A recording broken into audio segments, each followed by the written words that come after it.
cannot find my mouse. Oh, okay. So, good morning, everyone. Welcome to Build with AI workshop. We are thrilled to have you here today to experience the future of technology together. Today, we have a hands-on event lined up for you focusing on AI. This is a fantastic opportunity to learn from industry experts and get hands-on experience with cutting-edge tools and platforms. During this session, we will delve deeper into Gemini, moving beyond the basics of prompting. We will focus on how to tailor and optimize Gemini for specific purposes, unlocking its full potential to achieve extraordinary results. By exploring the platform's nuances, we can unlock its full potential and achieve even greater results. Let's discover this powerful platform together. Before we go any further, I would like to talk with you about our conduct. We have a zero tolerance policy for harassment of any kind. So be nice, be respectful and constructive, be collaborative, and participate. If you would like to know more about our code of conduct, I'm pasting the link in the chat for all of you. I hope there is no need to, but just in case, you can refer to it here. If I can get my mouse back.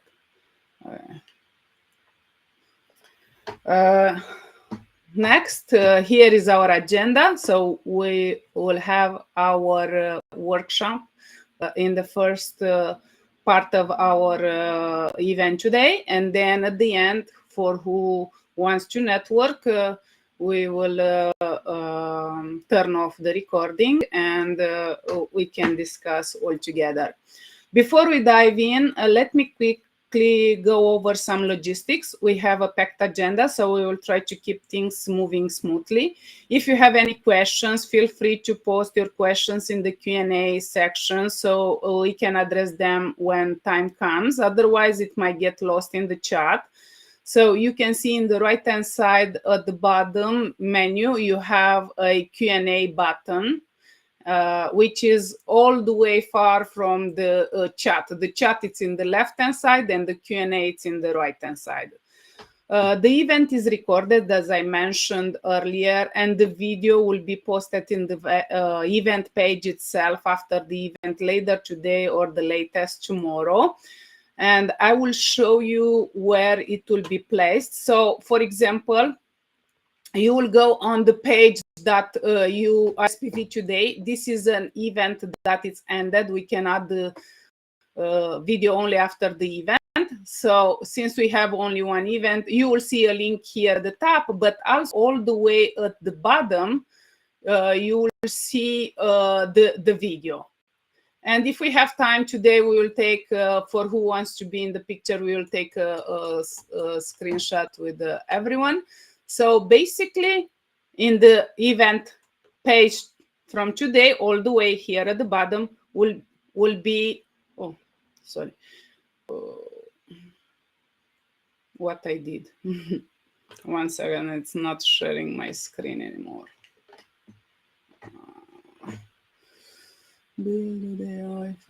Okay, so here. So basically, in our event page where you went to RSVP today, all the way at the bottom, you should be able to see the recording. So now,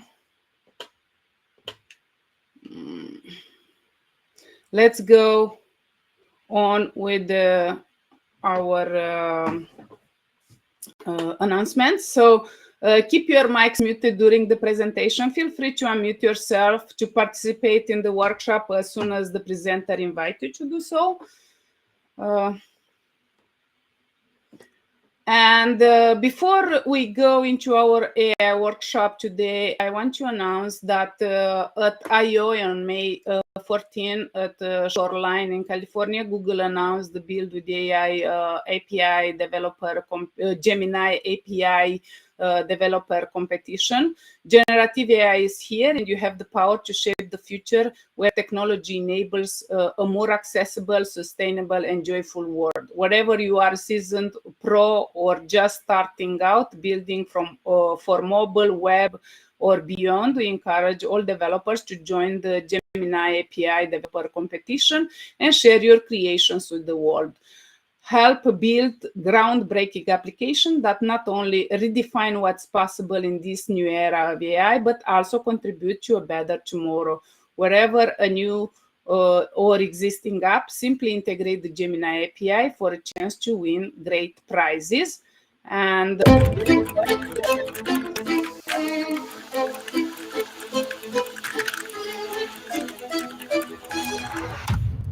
hey!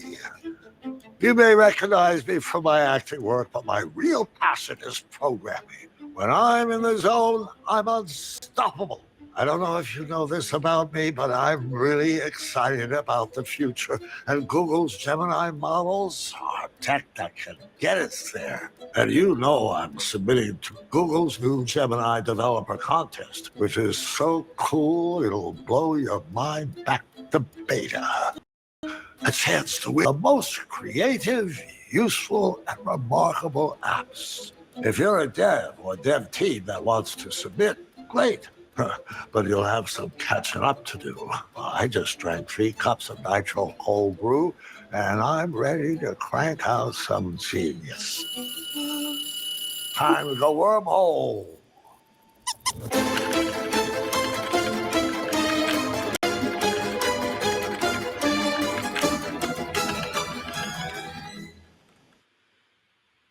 so, yeah, I know we are all too late in this competition, but that's okay. We can catch up, right? Oh, my mouse. I cannot get my mouse back into my other monitor. Oh. With these big monitors, it's so difficult to get your mouse back. Oh, okay, I got it. So let's go to the next. Stop. So before I go to present our speaker, I want to share with you, let me see, okay. We have for you some credits in order to go through the workshop. I will drop in the chat the link to get your credits, and I have some instructions for you on how to get unstuck if you get any issues with it.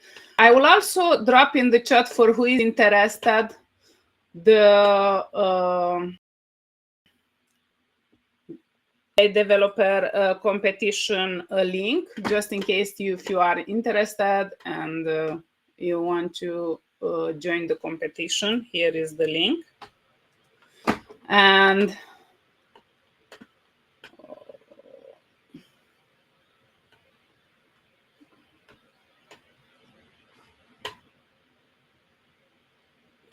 my mouse, my goodness. This thing with the mouse drives me nuts. Oh, not good. No, it even disappeared. Okay.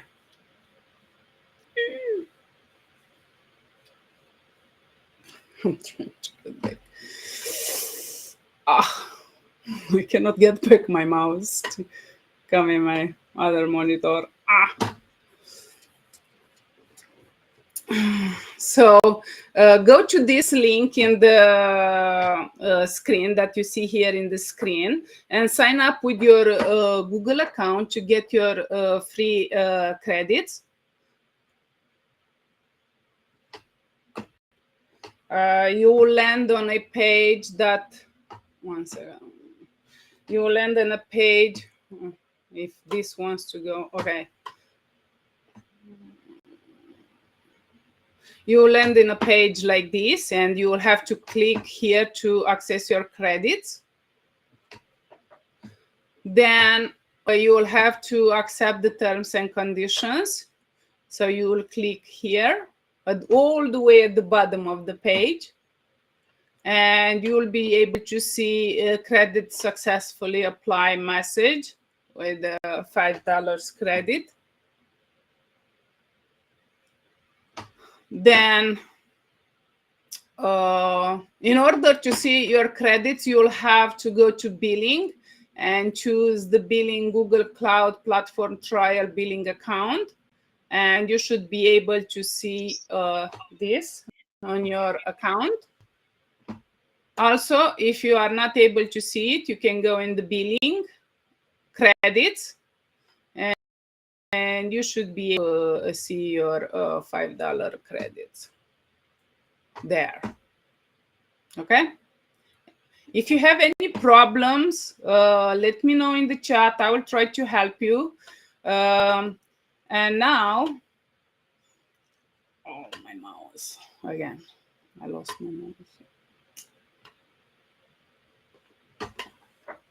Okay, I got my mouse. Okay. So, without further ado, let's give a warm Roya Kandalan. I hope I pronounced correctly your name, Roya, because I always call you Roya. Our leading guide for today's AI journey. Roya is a dedicated research scientist. She is passionate about pushing the boundaries of artificial intelligence. Her expertise lies in computer vision and pattern recognition, where she is leveraged to create machine learning solutions for diverse fields such as healthcare, assistive technology, and even security application.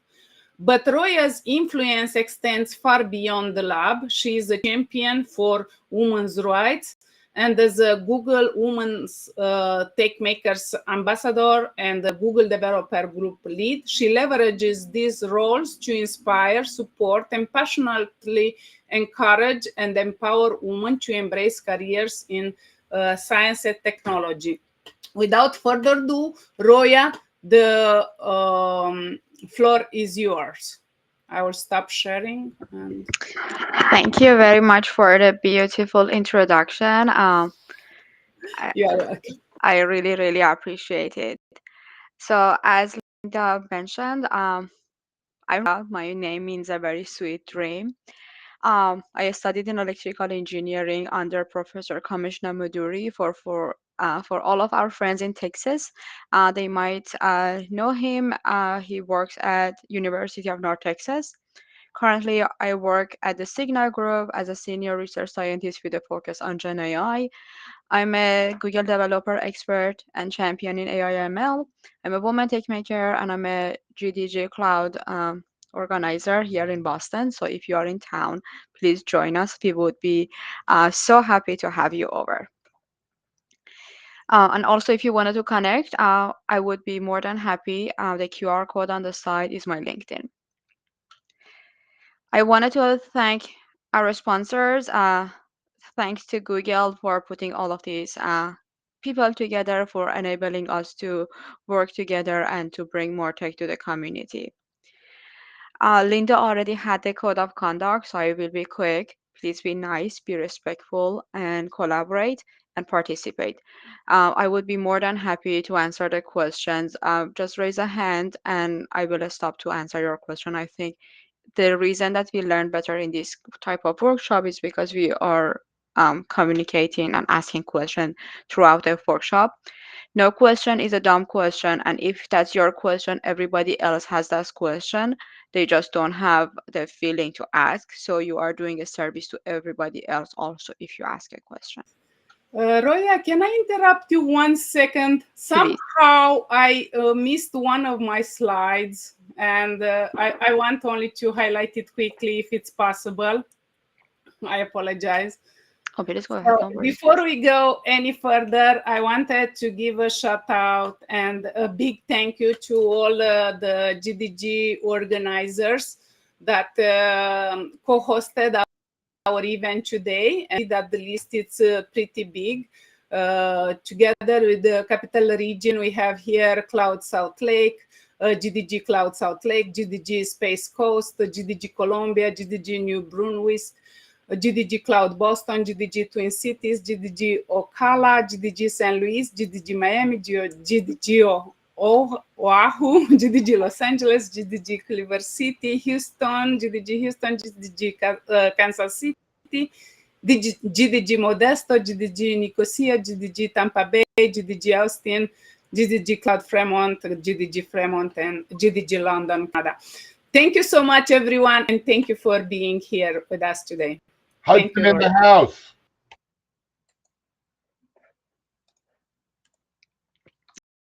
Yes, I think we have Sun Valley also in the house.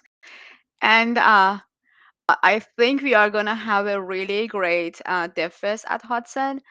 I think I will be there personally, and we will have other speakers. I think I don't want to spill the beans, but I have one other organizer confirmed with me. So maybe we will continue the party there.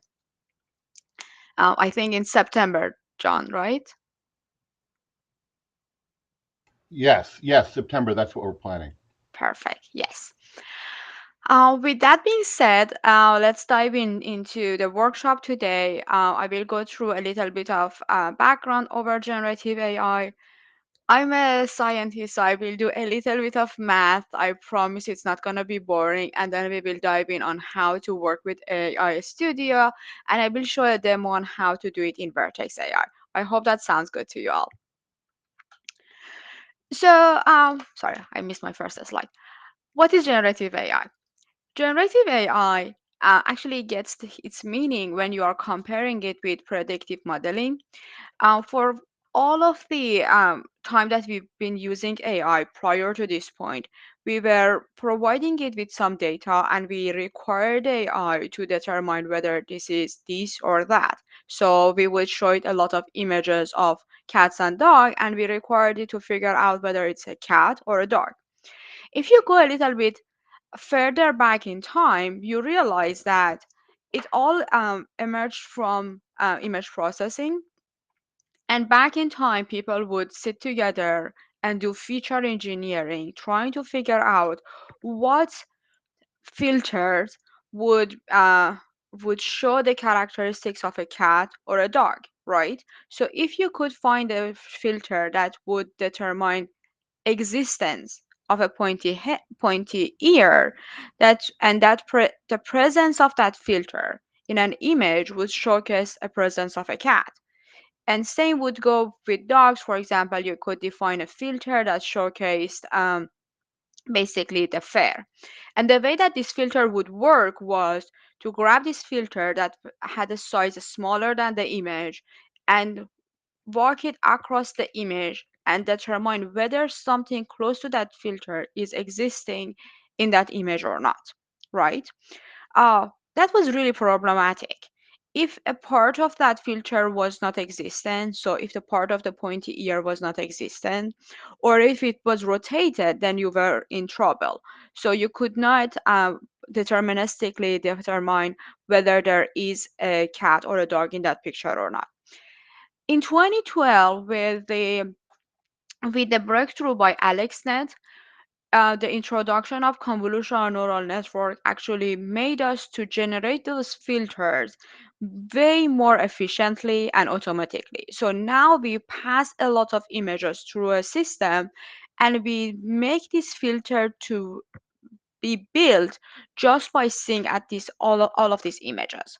So now before the time of generative AI, we have a lot of filters that we can pass across an image and figure out if they are existent in an image or not. And if they are, it increases the chance of a specific animal, for example, to be within that picture. And it goes, it basically continues and expands when you are working in computer vision. And the same goes when you are dealing with NLP or other type of AI.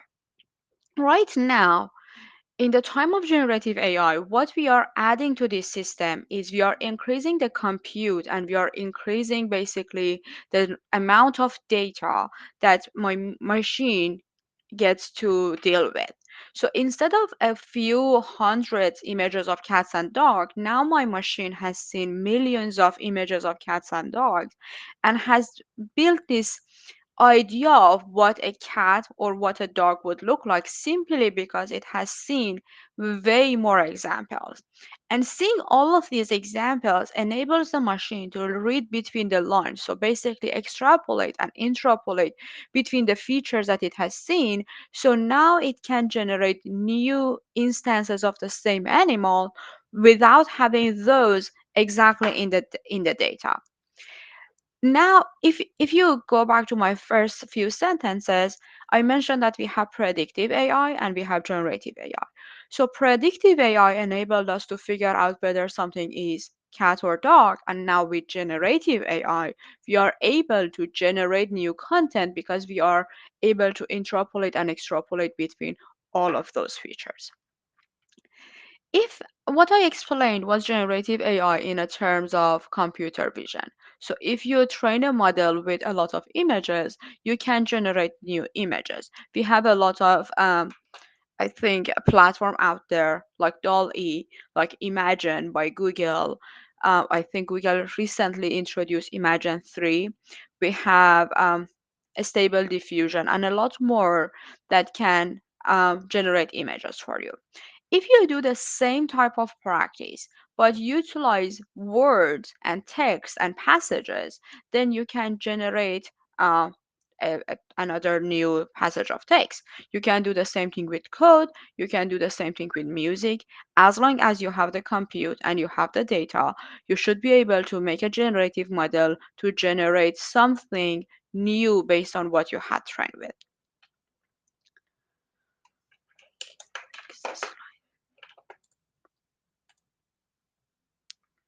Sorry, I'm having issue passing my slide. Give me, okay, it works.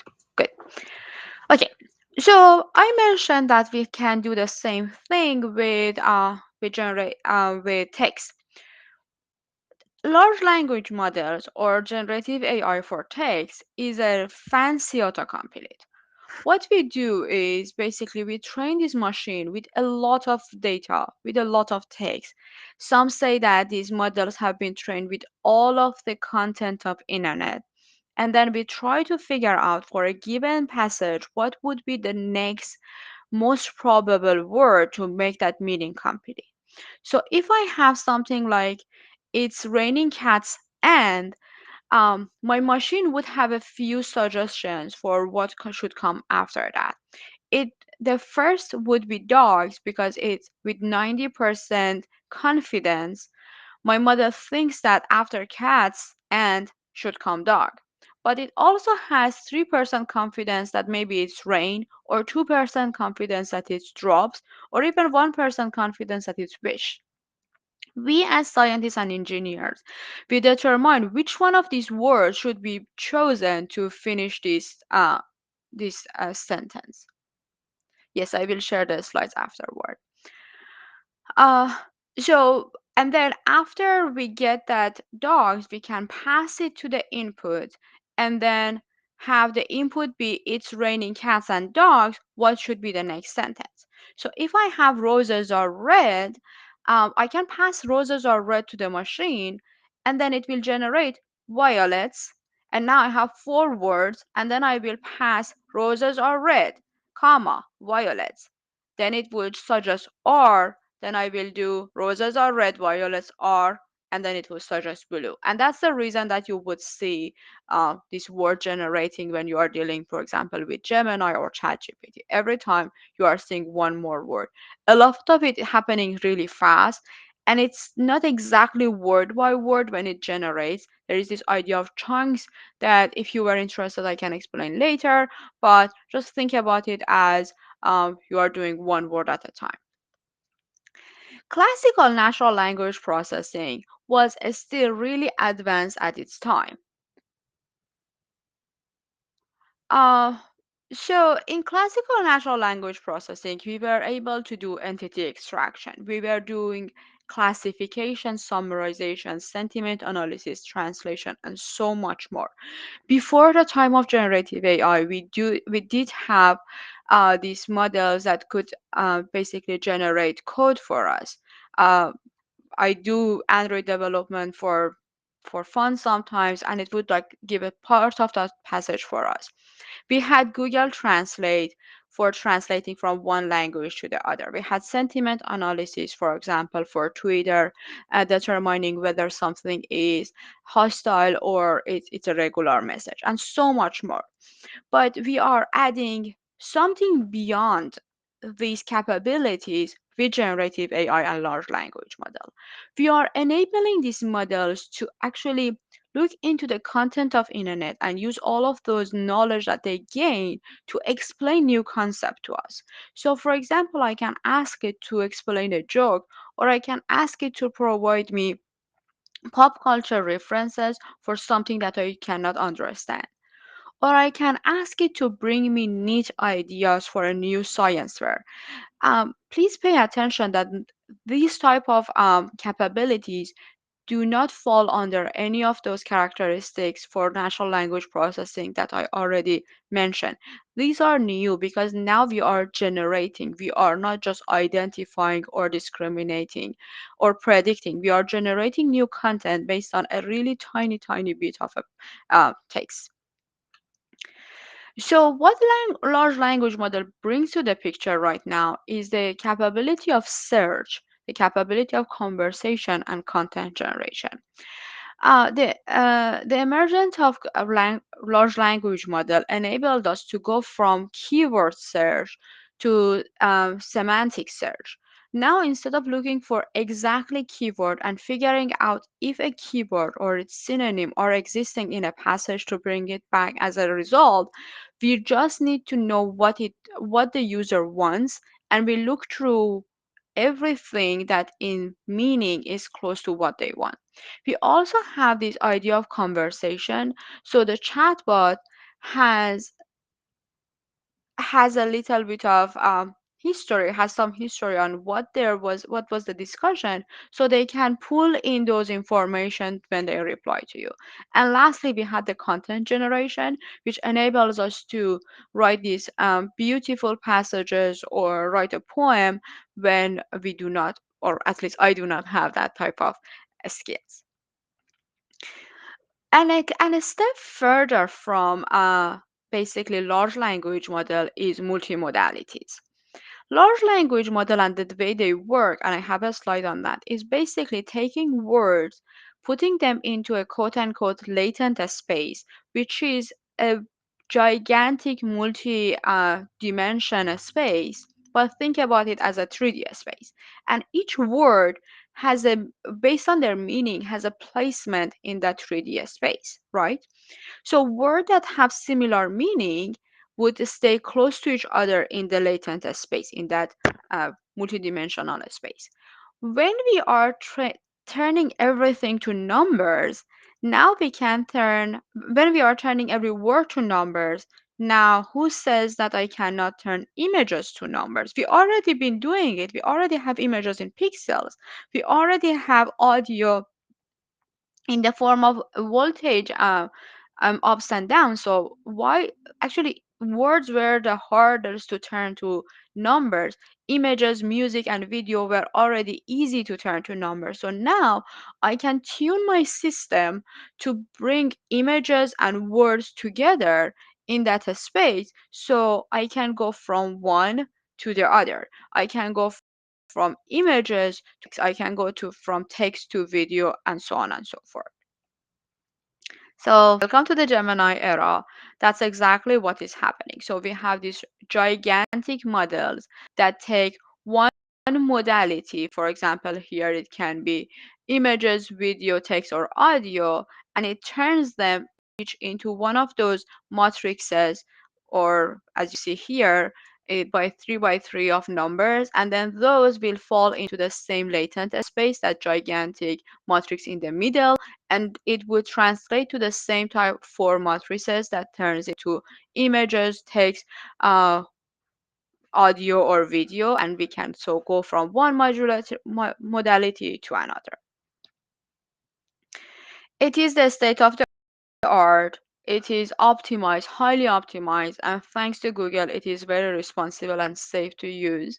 Um, some take, I think, some blame Google for not being the first in the market when it comes to generative AI, but I'm personally grateful to Google coming not the first because it shows two things to me. It shows it doesn't want to put a model out there that is not responsible, and it doesn't want to crush its scientists and engineer just to push a product out there no matter what.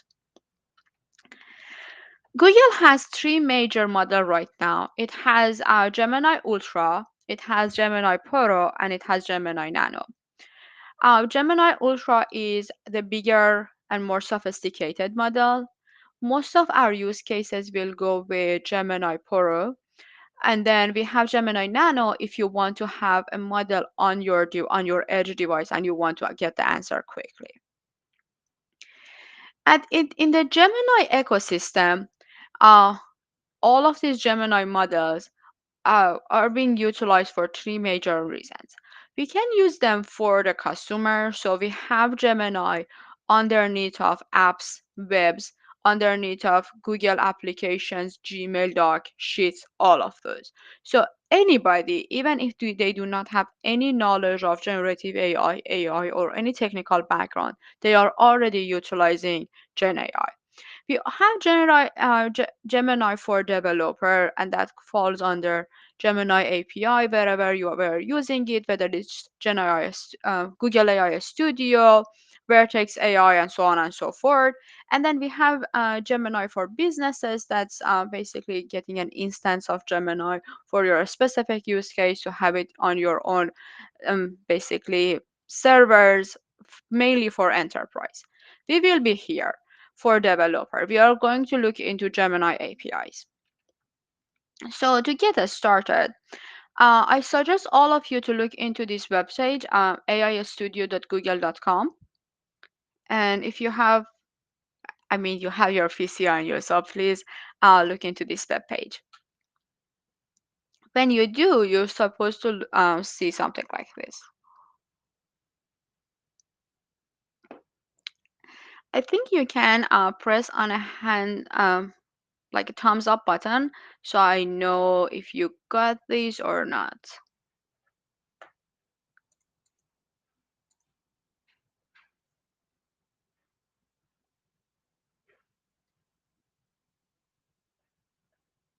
Or there is no thumbs up button. Sorry, this is weird.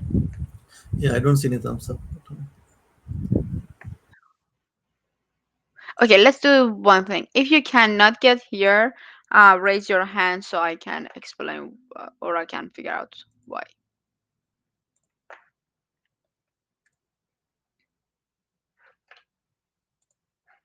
Okay, I love all of the people who put thumbs up in the chat. Thank you.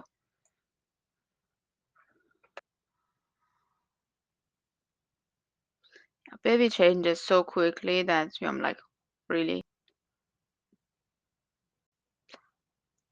Okay, perfect. Let me also open my own AI Studio and figure out a way to share my whole screen.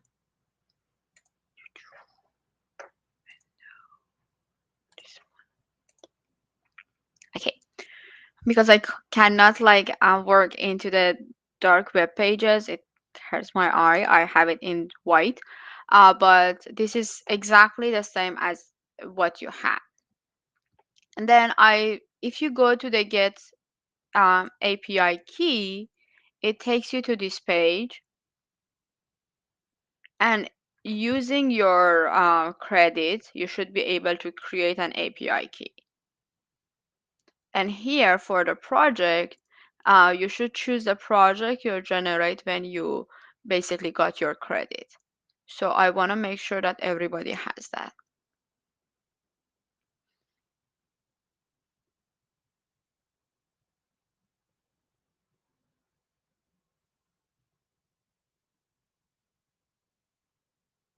So everybody has the credit and everything works.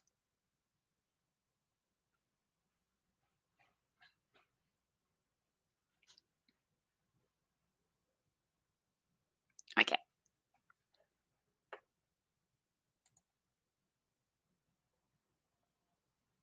Okay, the key. Um, when you open the web page, you see Get API Key on the top left side. And if you press on that, then you see this web page. And here you have Create API Key, right? And then it asks you what is your project. I have a bunch, but you should choose the one that you created when you got your credits. Gemma is a totally different story. We will get to Gemma 2 workshop after this one. My next workshop would be RAG. The one after that would be Gemma. And then when you choose it, then you can create an API key, and then an API key will pop up here. Good.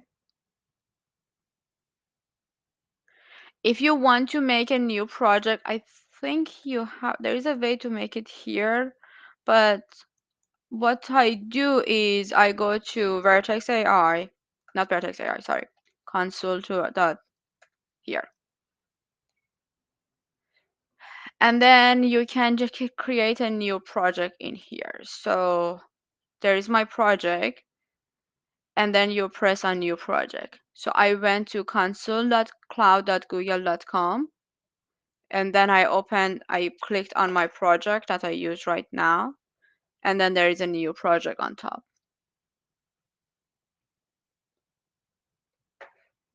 If you okay, it seems that you do not have the credits yet. Let me go a little bit further. If you get the credit, then you should press and click here to access your credits, and then agree with what Google policy is. Then you generate a project, and then it should pop up as your project. And Linda had put the link to get your credit in the chat.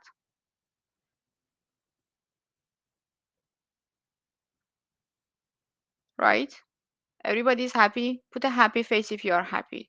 If you still hate me and you don't know what I'm talking about, put an angry face or raise your hand. Oh, thank you, sir, saying you're good. I love you. A lot of happy faces. Feel free to say you hate me. That's also a valid feedback.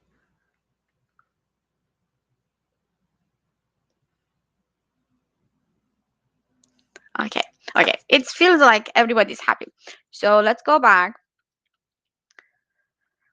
So if everybody has their API key, then in the right side, you can choose what model you want to use. And then in the middle, you can basically put any prompt that you want to put. And then we will play with it a little bit. And then on the top right, you can get the code to actually write it outside of this sandbox. You can access Gemini in Vertex AI in the format of what we are doing right now, and you can also have it in a form of like MLOps for more enterprise use cases. I already went, so that was a part of my slides. And now let's do basic prompting. So now I suggest you write a poem about anything you like. I usually do this. You go to create new prompt.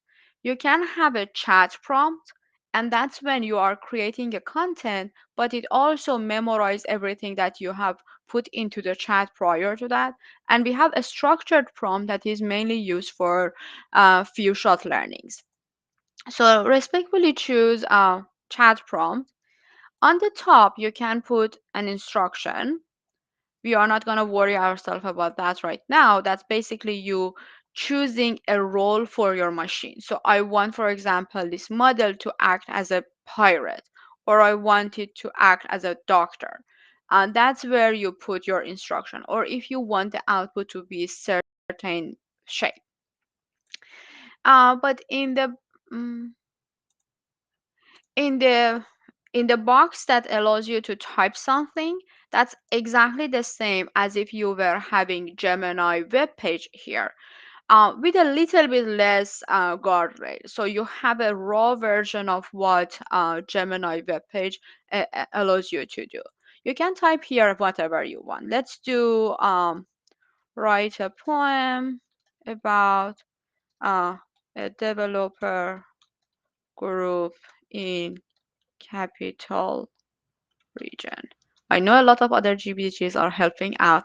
Thanks to all of them, but this is the main one, so I go with that.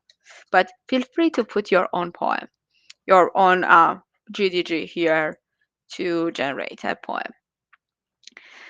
So, in the heart of the capital, where innovation thrives, a group of developers with code they connive. I'm not English is not my mother tongue. From Albany to somewhere I don't know how to pronounce, they're a skill they deploy, building software, bringing dreams to sky. I think that's pretty good. Feel free to put yours in the chat. Somebody asked, "What is Flash model compared to Pro?" Is it the enterprise one? Okay, good question.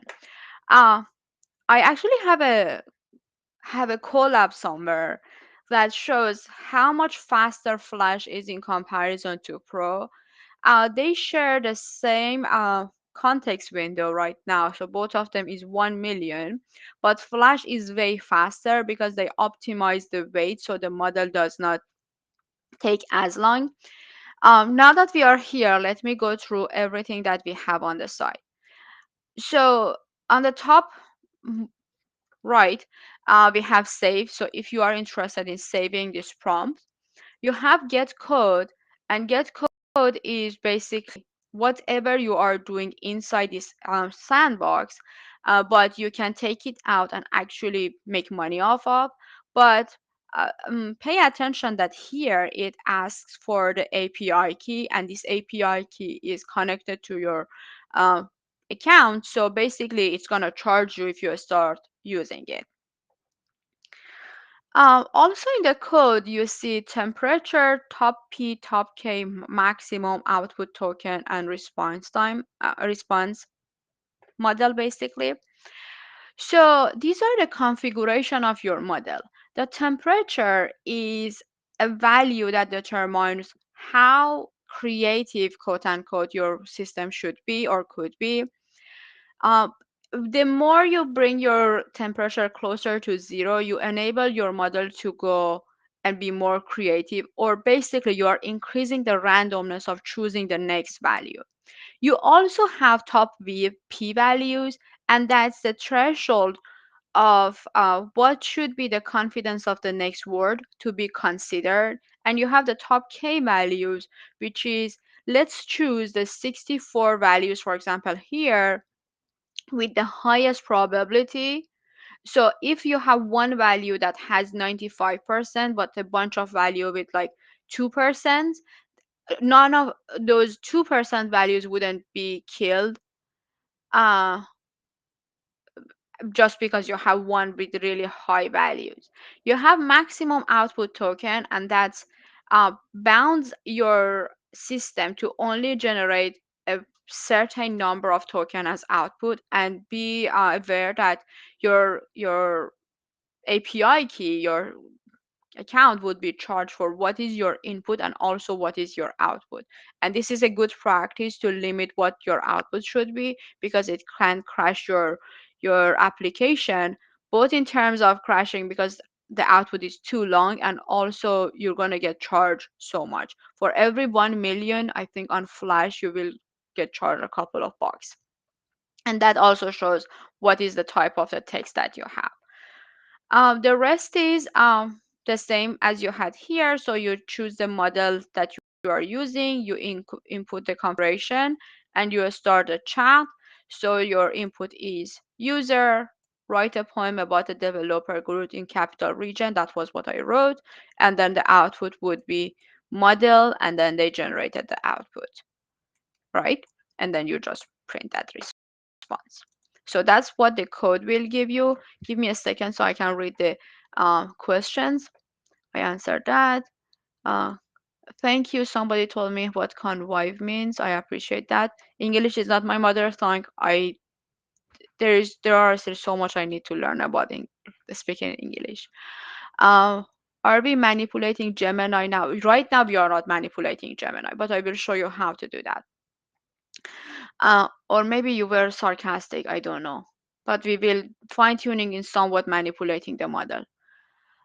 So can we use this Gemini code and create a chatbot? But where to put that chatbot so people can use it?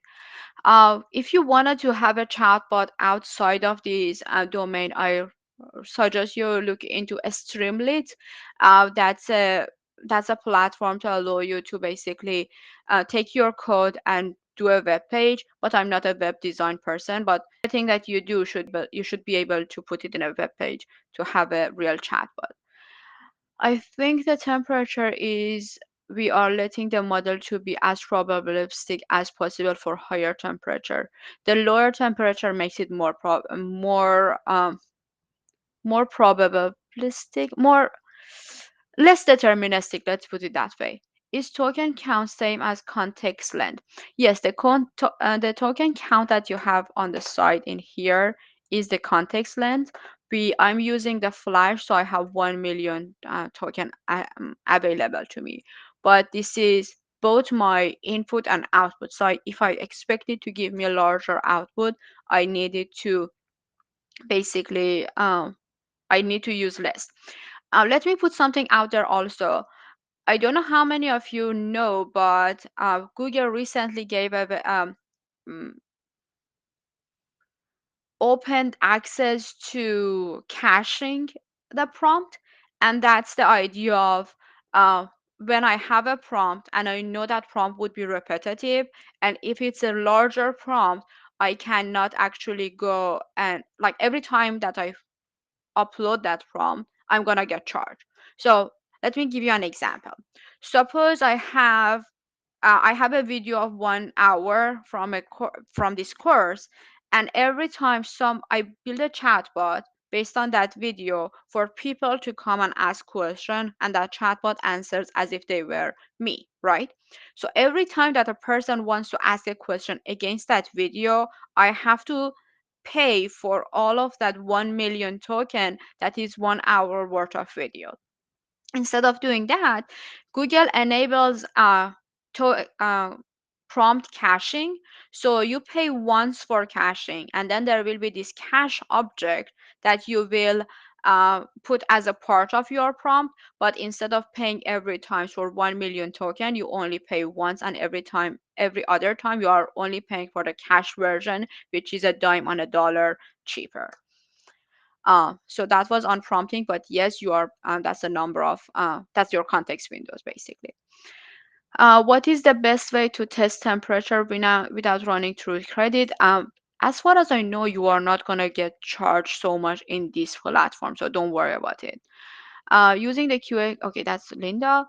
Roya, are you doing oh, thank you so much. I appreciate for everybody cheering me with my English. Um, you can refer to our event. Okay, there we have this other. Linda had this other fantastic, lovely speaker, um, Cheng Cheng. She is phenomenal, and there would be a video by her in the link that Linda sent. How do I create user-friendly button for input? Trust me, I'm not good at that. I'm more of a scientist than a UI or web page person. I know what is happening inside. The moment I get out of that bubble of like knowing the math, I'm like, okay, what should I do? Who am I? What is life? Yeah, don't ask me these sorts of questions. You don't want to trust my judgment there. Does Google AI Studio offers to mitigate potential challenges in adopting AI, such as data privacy concern and scalability issues, particularly for enterprise operating in highly regulated industry? That's a yes. So Google provides so much. One is Google, I think, one of the companies that guarantees your data would not leak, and they will take the responsibility of how your data would be dealt with within the Google, basically, uh, under Google's umbrella. That's one.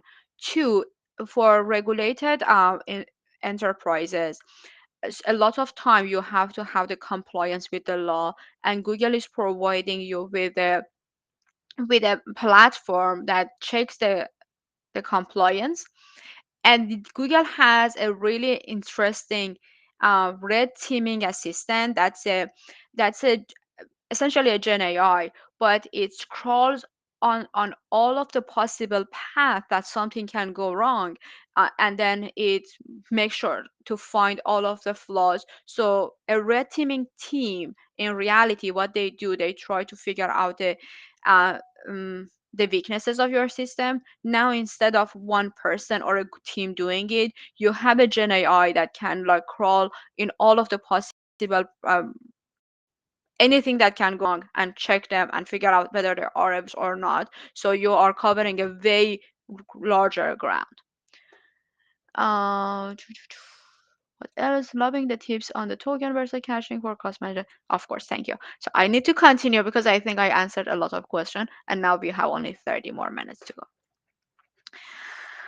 Okay, so here we have a poem about the magic backpack. I go quickly, so this is the poem, but we did a way more interesting job. You can do search and information synthetic, so you can bring your own data to the system, and that's where the same example that I gave you. So you can upload basically a video and ask question against that video, or ask question against uh, a piece of let's say booklet of information. So what something I did was to build it for a school to know based on the student handbook. So now you can have all of your data there. Again, I wanted to mention that your data would be private, so the prompt would not be stored on Google system for later on training. There will be private to you and nobody accesses them.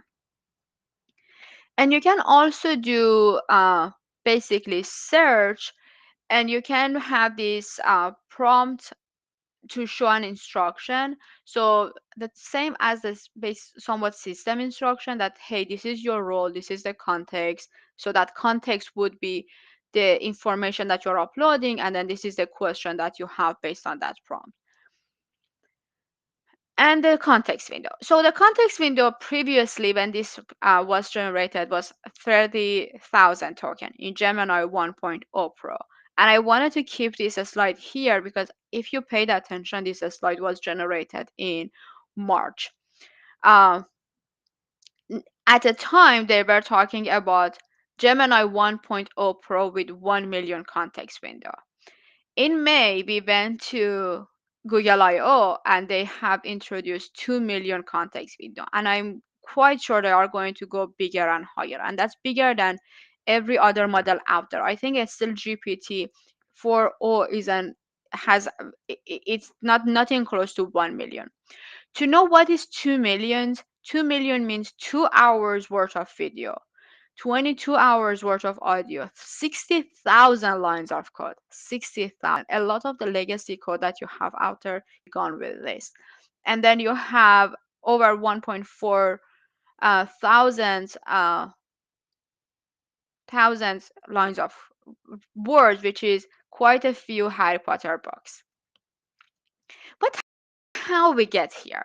This is my to the math behind it, because I cannot do this without a little bit of math.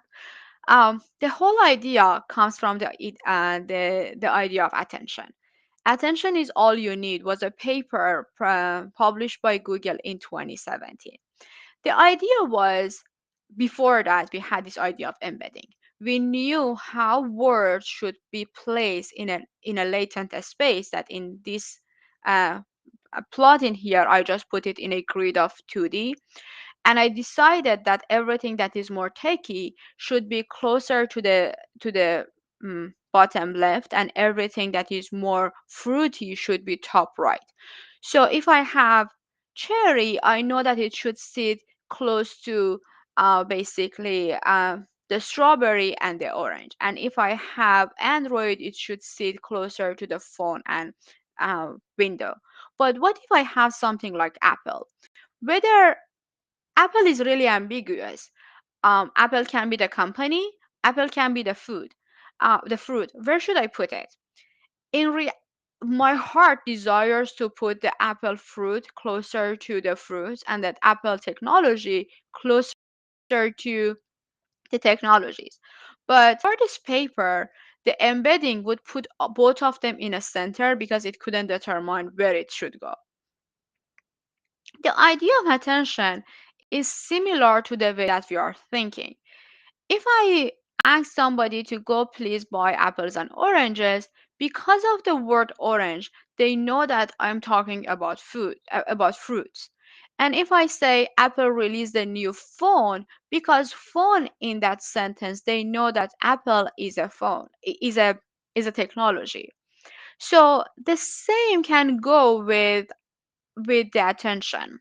So when you are building these matrices of attention, you essentially generate a gravity between words, and words with similar meaning in the same sentence would drag one another, would gravitate toward each other and get closer. So essentially, if you train your system with these two sentences, the apple that meant and a phone company, basically a tech company, would go toward the other techy things, and the apple that meant a fruit will go toward the orange. Two disclaimer here.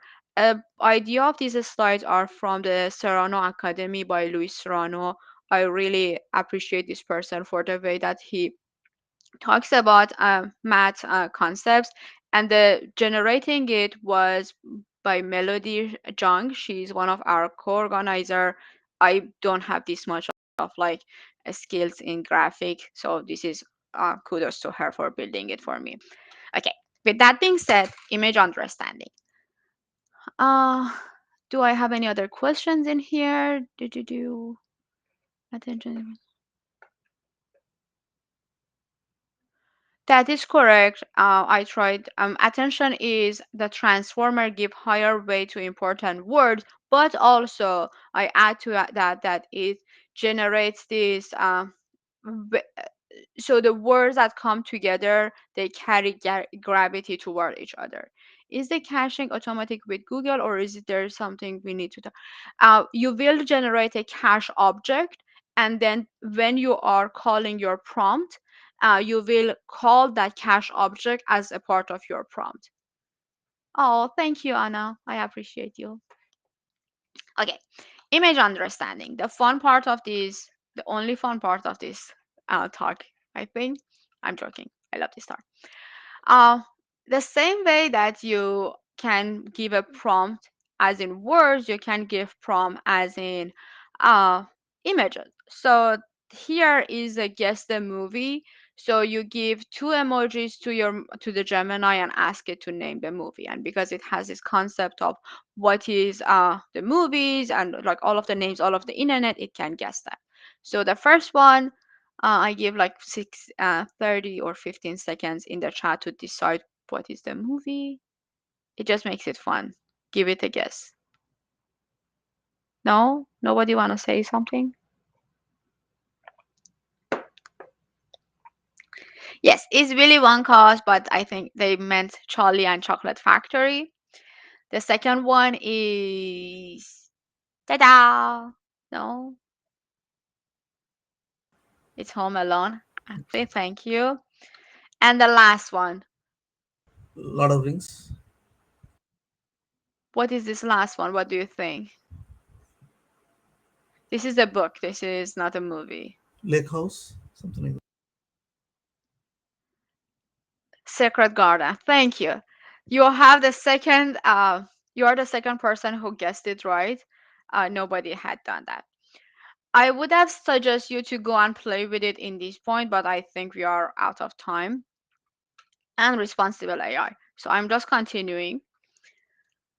If you look into the site, so I'm back with the AI Studio. Actually, I forgot to talk about these two too. The add a stop sequence, it's not a responsible AI, but I forgot to talk about this.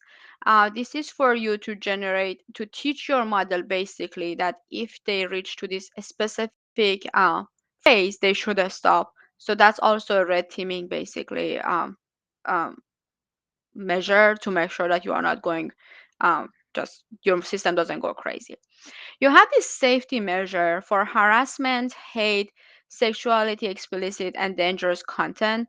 I think you all heard of this model giving something that doesn't make sense, or they are biased or they are hateful.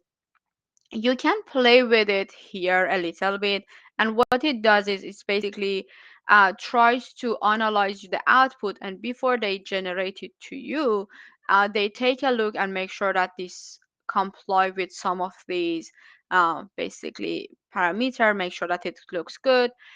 Based on your use case, you can modify it, make it a little bit more tolerable, tolerating, or not tolerating at all, and you don't want it to give any basically room to flaw.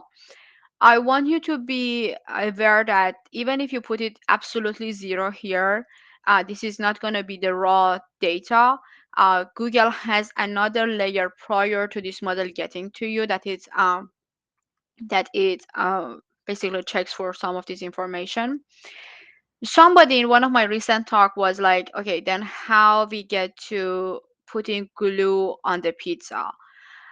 These are not reasonable machines. They cannot reason. They don't have the understanding. We are expecting a 3 years old to who just have a really good memory and who's seen everything to tell us what to do. I don't think that's fair to the machine, to the system at all. They still need to learn, and we need this guardrail to make sure that this 3 years old doesn't go and like touch fire or something the same way that we treat our children. I think these models are still in their very, very toddler ages. But what they do with this, the way that basically we make these checks and balances is by having other large language model who are trained specifically for this task to check the initial model. And tuning. Okay, finally we got to the part that I want to talk about. I might go like 10 minutes later, so please don't hate me if I go 10 minutes over. Uh, Model tuning is important because it makes Gemini better on a specific task. So tuning involves training the model with a data set, a lot of example of what you exactly want to do. The way that I suggest you think about it is think about it as if you are going to your primary care and there is, God forbid, something wrong with your heart, or they see something and they suggest you see an oncologist. They know some information, but they are not specialized in that specific, basically a specialty. And the specialists, like a radiation oncologist or, for example, a dermatologist, they know all of the other information, but they that's not their day-to-day job. They learned a lot of specific knowledge about, for example, your skin or cancer. So now when you go to them, they have this more specialized knowledge about how to deal with that problem. What we do with tuning is exactly the same thing. We provide it with a lot of new information that is specific to a problem that we are trying to solve. They can work with higher quality because they know more about that specific problem, and their weights are modified, so now they can deal with that problem more robustly and more quickly, and you will have lower inference time and cost because now you don't need to explain and give them information about this and that to put them in the shoes of that specialty. There are multiple way of tuning. You have full fine tuning. That means that you get all of the parameters in your model, and we are talking about billions of parameters, for example, for Gemini, and you are modifying all of those weights. In the early days of AI, I think you all had this issue that my input size is larger and I cannot fit it in a memory of a GPU, or my model doesn't fit into the GPU that I have, simply because the products of the matrices would be bigger than what a GPU can handle. And it opened the door to a lot of like parallel computing, caching, a lot more. Um, that's a good answer. Question, Islam. I will get to that later. Uh, sorry, lost. Okay. So now when you want to do full fine tuning, that's the amount of parameter that you are tuning, you are modifying. You are talking about billions of parameter to be changed. You need a lot of compute. Instead, you can do parameter efficient tuning. That's getting a bunch of the parameters in your model, keeping everything else freeze, and just get those bunch of parameters and modify them. Or you have few shots learning. That's when you are not providing the model with any modification to the weights. You do not do any manipulation. um, what you do is you provide model with information, an example on how to do the work, and that's where RAG comes to the picture. Basically, that's loosely where RAG comes to the picture, but you essentially, with few shot learning, you are giving examples of if the input is this, give me this output, right? And then you have that pairing. RAG is when you have a database that is bigger, larger, and you do not want to always feed the whole data set into your prompt. You want to just feed the part that is useful for you in your prompt, and then you use RAG to exactly pick that part of your data set to fit it into your prompt. Okay, one level lower in the table here, from a complexity standpoint and sustainability, your full model is more suitable. Like basically, it knows more, but then the less you are tuning it, the less robust the model would be. So obviously, if you do parameter efficient tuning, it is less suitable. And then if you are doing few shots, it can be go haywire when you are doing a more complex task. And quality, obviously, the more compute you put in there, the more quality you get, but also it increases the computational cost, and it makes your model slower, and you need larger data sets. So all of those, I think, go together. There is a high uh, colora- correlation between the quality and compute and data set. Large data, bigger compute, higher quality, but it also decreases your speed. Zero shot is not the same as few shot. When you do few shot learning, you have a bunch of examples and you feed them as a part of your prompt. You are like, here, these are my examples, and now give me an answer close to this. Zero shot learning is that your model has to know already. You can do tuning in AI Studio. And then, okay, back to the AI Studio on how to do tuning. On the left side, you have new tune model. And if you open it, you see something like this. And you can choose your model, or you can input the model as is. The video will be available. And you decide about some of the parameters. You can decide about the number of epochs, that's how many times your model would be exposed to your data. You have your learning rate multiplier. That's a value you multiply with. That's basically a coefficient to your real learning rate. So whatever your learning rate is, you can stay with that, or you can go smaller. And then you have your batch size, and then you can go big or small with your batch size, and you finally press tune. And after pressing tune, it takes a while, and then you will end up with a tuning detail slide on your AI Studio page. And that's something like this. It gives you what is the name of your model, how long it took, how many examples you had, and what is the loss function. So this is based on basically the loss over the number of epochs, for how many epochs left, how better what your loss was for the number of epochs that you went. And that, okay, one more slide here, but let me go back in here and show you how to do it. So if you have your PC on you, you can do new tune model. and it asks me if I want to stay with this, so I don't want to. You go here and you choose a model. I don't want to choose one of my old models. I import. And then here you can look into, I think I had one. Yeah, food fine tune. This is a database that I generated for only this task. It's really easy when you are doing it in AI Studio. Me always wanting to lose weight, I was trying to figure out, build a machine to give it a food name, and it figures out what is the carbohydrate, protein, and fat ingredients in that food.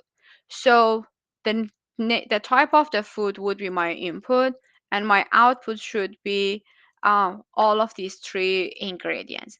And here for AI Studio, it has to be in the form of a Google Sheet or a CSV file. So I import this 25, and then there's a description for me, the name of the model, the type of the model. Unfortunately, right now only you can fine tune Gemini 1.0 here. The advanced setting that I showed you, and you press tune. I have this model tuned already for me, and this is what your output would look like, right? So everything looks good. I had 25 example, which is not much, and this is how many epochs I had. And I can use it to do to build basically to generate new content. So my user input and my output. It gives you an example, and it's important because if you do not follow the same example, you are not getting the same output. But if I do food colon and then the name of the food that I want, using this model that now is popped in my uh, model categories, I can decide on the output. So I can have a test value, and somebody puts a name of a food in the, please, in the chat. Pizza. I love it that I either hear pizza or taco here. And I made a mistake. Okay, what was the mistake? I didn't put the whole food equal, blah, blah. So it doesn't give me the right answer.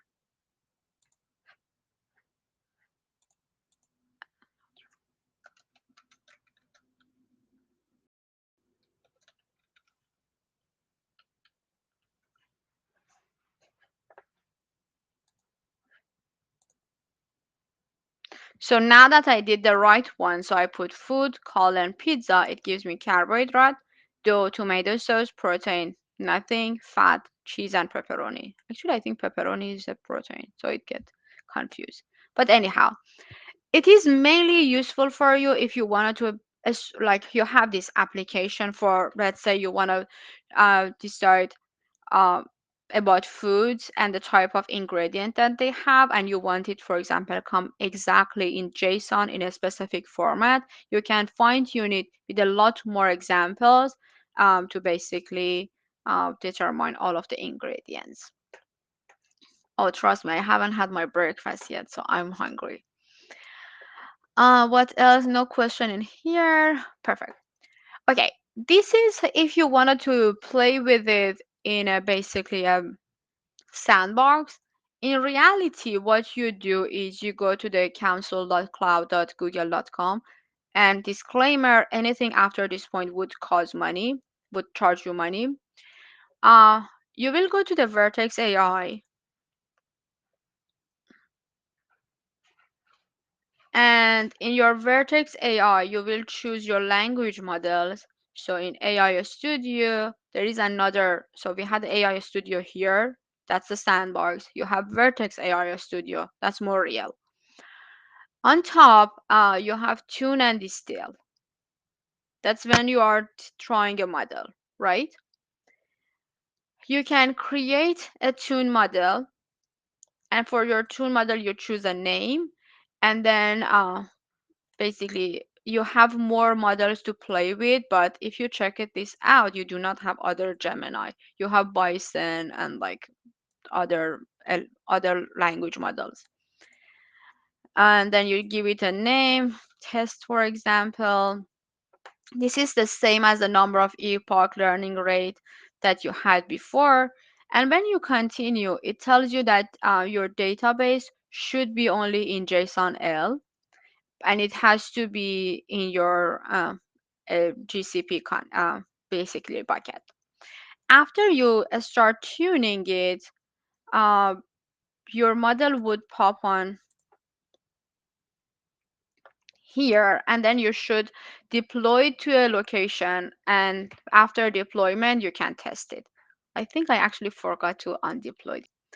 This is a model that took input as a it summarizes basically what is the input, but let me see if I have the data. Okay, this is an example of what this model was trained with. So if you pay attention, look into closely, it says content, for example, person A, blah, blah, blah. And then somewhere in here, it We should have cannot see. model. Sorry, you cannot see? Okay, let me figure out why you cannot see.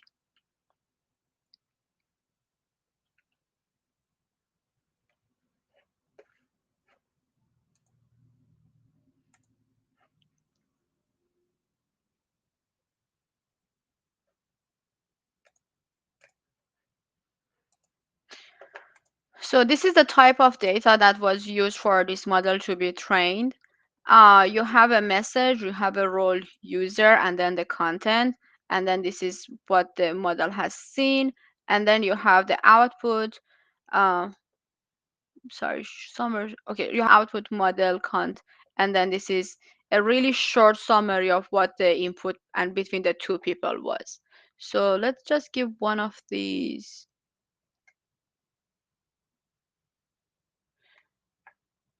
to the model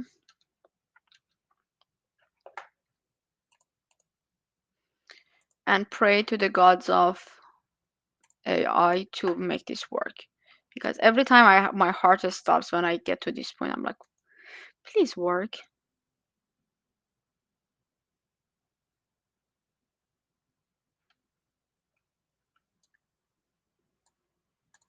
We cannot see your screen. Yes, I'm trying to share. Give me a second. Oh, okay, okay. Okay, so if we put that in here, then it would generate a tiny summary of, okay, what was in here. Mr. Smith gives a checkup suggestion, and so on and so forth.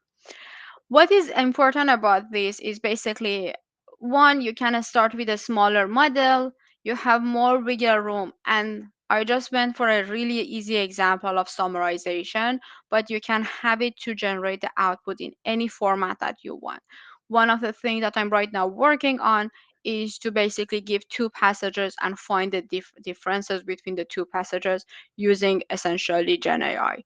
So sky is the limit when you are doing fine tuning, but there is a billing in here, and pay attention in how much money you are paying. And if you are in the Vertex AI, always check the amount of billing that you use.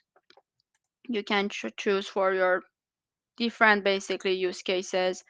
Always look, there is the detail on reports that tells you exactly where you are spending.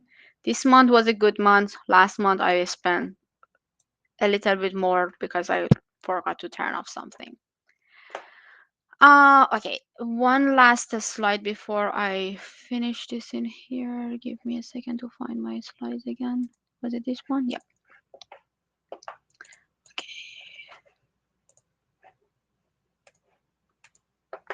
Okay. One last slide. There were many people talking about the other type of models and what is the best way to choosing a model. Always prototype with Pro. Gemini Pro is your best friend. It tells you what is the limitation of your system and what you need to do to make it better, and decide what matters to you most: quality, speed, cost, or control. Each of them would lead you to choose one of the models available by Google. For example, Gemini Pro can go very high with quality, but this and the cost is lower, and you do not have much control over the system. You cannot actually have the model on your end. You can use Gemini Nano, which you can put it on your edge device. It's cheaper. It's very high speed because now you have it on an edge device, but the quality can go lower because the number of parameters is smaller. Same goes with Flash. Flash is optimized, so still you have the same context window, but you cannot expect it to give you the same quality despite it be way faster and way cheaper. And finally, if you wanted to have all of the control over your model and you do not want to basically host your model in somebody else's server, you can use Gemma that can be hosted on your own server. With that being said, we are done. You can connect with me. This is again my QR code for my LinkedIn. You can learn about more about fine tuning through this link, and I think I should have put it in the chat. And with that being said, thank you all. Did I keep my time? Yes, I'm still 4 minutes early. If you have question, I will be around for 15 minutes at least. But I have another I think GDG, Miami, or Orlando. I still don't know which one. Have a hackathon today that starts at 11. If you want to play, you can join that. Maybe you can post the link in the chat for who is willing to join or interact. Yeah, I think I should do that. Good call. Thank you. Let me find them. Thank you. Can you give me the screen share? Oh, yes. Sorry, I forgot. Give me a second. Thank you so much, Roya, for sharing with us all your knowledge. Oh, thank you so much. This was really I really appreciate learning together. I want to share with the attendees that basically you can grab your developer profile badge participant for our session today, Build with AI. You will need, in order to have your developer account, you need to use a Gmail account. So you just, when you click the link, you just Gmail account and you should get that developer badge. I pasted the link in chat for anyone who wants to grab their badge. As I said earlier, we had an event with Cheng Cheng, and who is interested to see Streamlit in action, you can grab the link and go to watch the video. Is at the end of the page. A few words for everyone who is wondering what is GDG. So GDG stands for Google Developer Groups, which are local and global online or in-person meetups for developers to connect.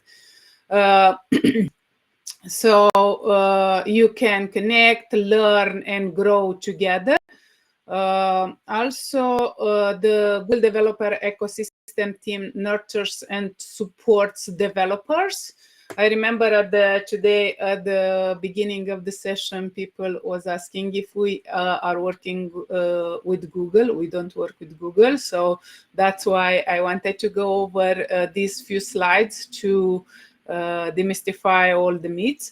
And you can see here the Google developer programs. So there is GDG, which is Google Developer Groups, Women Tech Makers, which is for women in tech. GDE are Google Developer Experts, and GDSC is the Google Dev Student Clubs. So depending, if you are interested, you can join us.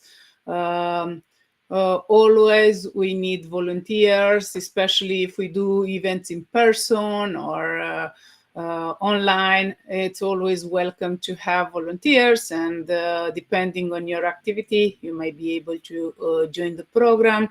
So here is the Google Developer Groups link. So gdg.community.dev. For Women Tech Makers, the applications are open until June 30th. Ed 2024. If you interested, you can go to wtm.advocu.com. At the end, when I finish with the slides, I will paste all these links in the chat if you are interested to go to see any further. And for the Google Developer Student Clubs, if you are interested, also I will share the link as soon as I'm done with the presentation. Of course, you have to be a student and bring this program to your university. If you are interested, you can to us. We will do all possible to explain you what's involved. And for the Google Developer Experts, of course, if you are a person who is interested in sharing knowledge or at the events, online, recording YouTube videos, mentoring people, and so on, this is the right program for you. Of course, there is a path to follow, but we can share with you this part if you are interested in. And thank you so much for participating on our event today. I will stop the recording, and who is interested, we can take a screenshot with the participants to post in our event page. If you don't want to be in this picture, you can drop and join in a few minutes after we take the screenshots. And we will have like half an hour of networking session for all of you. Give me just 1 second. I will stop the recording and I will drop in the chat all the links. While you do that, let me answer a few questions that were in the chat. I will stop the recording after your answers, okay? Thank you. Can you explain again, when do we use RAG versus fine tuning? What is the cost comparison? RAG is a type of prompt engineering. You are not modifying anything within the weights of your model. So your model is basically untouched. But every time that you are pushing information to ask a question, to generate a new content, you need to have more information. It's really use case specific, in my opinion. If you have a database that you wanted to use um, along with your prompt, RAG would be a better answer, because every time you are choosing where in your data to go and look for. But if you want your model to have a hat of an speciality and know more specific about a certain type of information, you look into fine tuning. I don't know for a fact, but I think fine tuning is way cheaper than doing the RAG. For RAG, you are paying for the generating your embedding and generating your vector search, but for fine tuning, you have to manipulate all of the weight in your system. But don't trust me on cost. I can be way off. Can see this. Okay, that's not. What JSON file? I don't know what JSON file you're asking for, but you can message me on my LinkedIn. I will provide you with what I have. Okay, fine tuning in console or a studio. For fine tuning, you can do both. The moment that you're outside of the sandbox of AI Studio, you will be charged if you use your model. Fine tuning in AI Studio allows you to use Google Sheets or CSV. If you are doing fine tuning inside Vertex AI, that can be a little bit more challenging because you need JSON-L as data format. So it requires a little bit more work to generate your data. Both would work, but if you wanted to make money off of it and have it outside of that the context of the AI Studio, you will be charged because you are using your API key. Will you send out the record? That's thank you. Okay, I think I answered all of the questions. I want to learn more about the internals, how they are built of the models. Where can I start?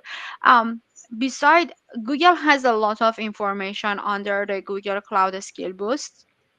You can look through those. I also look into deep learning.ai by Andrew Ng.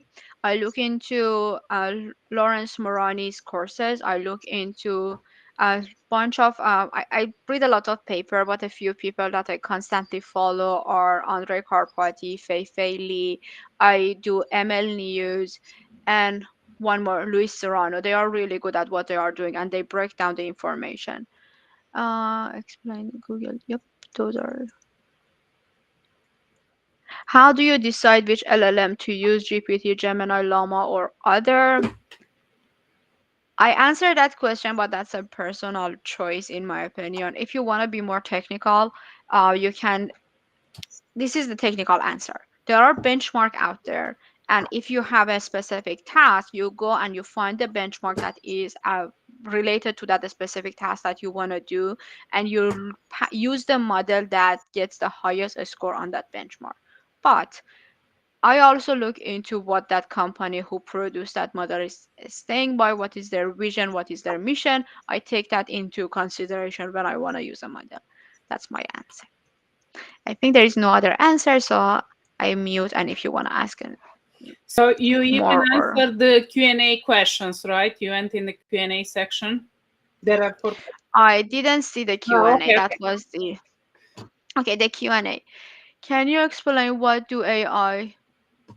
Can you explain what do AI do in the world? That's a really ambiguous question. I think so much, but not enough, and we still need humans in the loop. Okay, I answered that. Would you suggest an LLM or Google Cloud API which could help analyzing audio? Um, large language, we have the equivalent of large language model for music. I think it's called Chirp or Chirp. I'm not sure. If you wanted to produce new musics.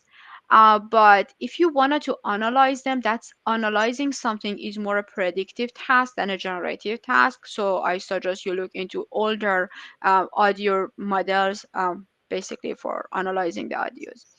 Could you explain again when do we use? I answered that. Uh, where can I start if I want to get better in AI and if I want to pursue AI as a career? As I mentioned again, deeplearning.ai, Google Cloud Boost, and then try to read. I don't want to say read research paper to be good at AI because you do not need to know the research. You do not need to know the math behind it to be good at AI. You can be good at AI even if you do not know how to code. So the best place to start, in my opinion, would be Google Cloud Skill Boost. And I answered this one also. How do you put answered in them? Because I I answered. heard you click on top of the question and you have dismiss, answer live, or reply. Okay, I don't have that, but I think I answered all of them Oh, here. okay. Go back to chat. There is nothing here that I didn't answer. So, all still, if you have question, I would be more than happy to answer on my LinkedIn. I'm not as quick answering right now because life is a little bit busy, but I try to answer everything on my LinkedIn too. Thank you all so much. Thank you, Roya, so much for joining us today. For who would like to take a screenshot, I will stop the recording so we can take the pictures.